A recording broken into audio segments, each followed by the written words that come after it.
Well, hello everyone. Frank Gray with Abbey Realty back to do a quick tutorial on how to complete the amendment to a contract. Typically, this is referred to as a repair amendment because that's typically what it's used for, but it does have other uses as we'll see as we go through the document. I am open in a transaction in Zip Form Plus. Typically, when you're putting together a buyer template, you will include the amendment as one of the standard documents. But just in case you've not done that, I'm going to select the Documents button.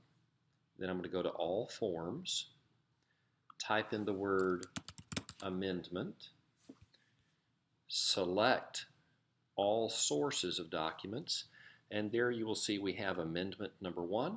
We'll select it, close Forms, and now we will find that little amendment right down here at the bottom. So we'll open it up. You'll see it's already pre-populated with the property address. I'm going to just blank that out for privacy purposes. Let me run through this very quickly. You would put in the street address and city. Seller and buyer amend the contract as follows, and then you're going to check the appropriate boxes. So if the sale price is changing, you'll check this box and then put in the revised sale price and financing amount. The second option, in addition to any repairs and treatments otherwise required by the contract, seller at seller's expense shall complete the following repairs and treatments. So typically you're going to check that and you're going to start listing the repairs. I like to begin this section with a little explanatory note that says, as referenced in the attached inspection report.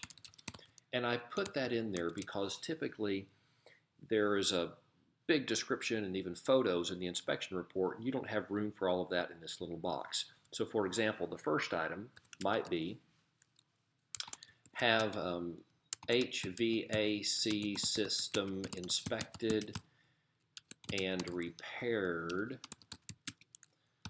by qualified technician.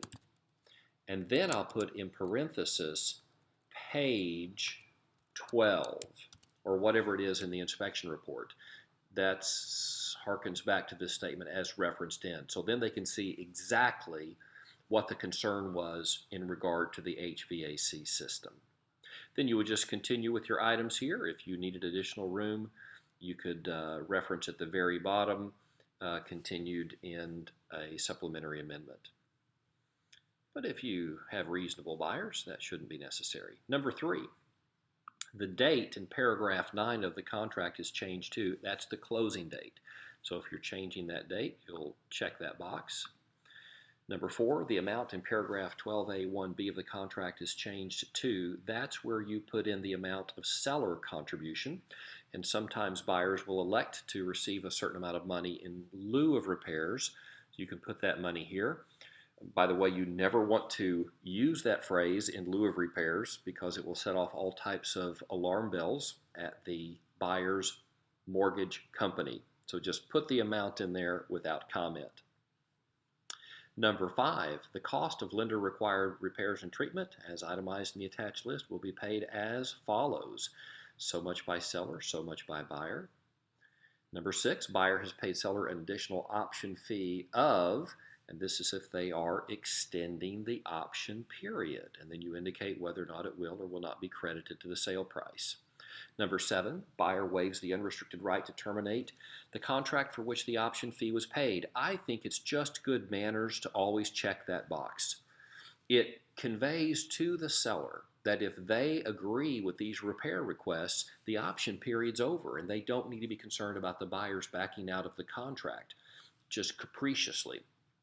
And since you're representing your buyers, you might be thinking, but that's not fair to my buyers because maybe they're giving up 2 or 3 days at the end of the option period in which they might want to withdraw. And that's certainly true. But the way I present this to a buyer, and this is the way I believe, is we want the seller's cooperation with these repairs. You have no intention of withdrawing from the contract if they agree to these repairs. So let's give them every incentive to agree. They'll know if they sign off on this, the option period is over. Therefore, they're more likely to be agreeable. Number 8, the date for buyer to give written notice to seller that buyer cannot obtain buyer approval as set forth in the third-party financing addendum is changed to blank. So if you put 21 days in the contract and it turns out you can't get final approval by that date, but you don't want to back out of the contract, but you also don't want to lose your right to withdraw if the buyer cannot obtain financing, then you will put in the revised date here. And this will not be a number of days, but an actual date. Number 9, other modifications. This is like special provisions in the listing agreement or the offer contract.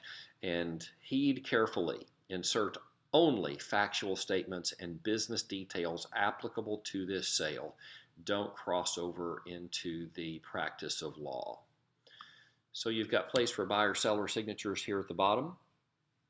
When I am representing a seller, and I've already received this from the buyers with their signatures, and the sellers have agreed verbally to sign the amendment, then once I put their names in here, I also insert a date in this box. But it's the date on which they sign. So that way it's automatically completed and I don't have to go through another print and sign process or send it back to myself for electronic signature. Once they sign, the date is automatically filled in. That's a very efficient way to handle it. Well, there you go. That is amendment number 1 to the 1-to-4 sales contract. My name is Frank Gray. If you have any questions about what we've talked about or any other aspects of the amendment, please reach out to me. I'm here to help. Thank you.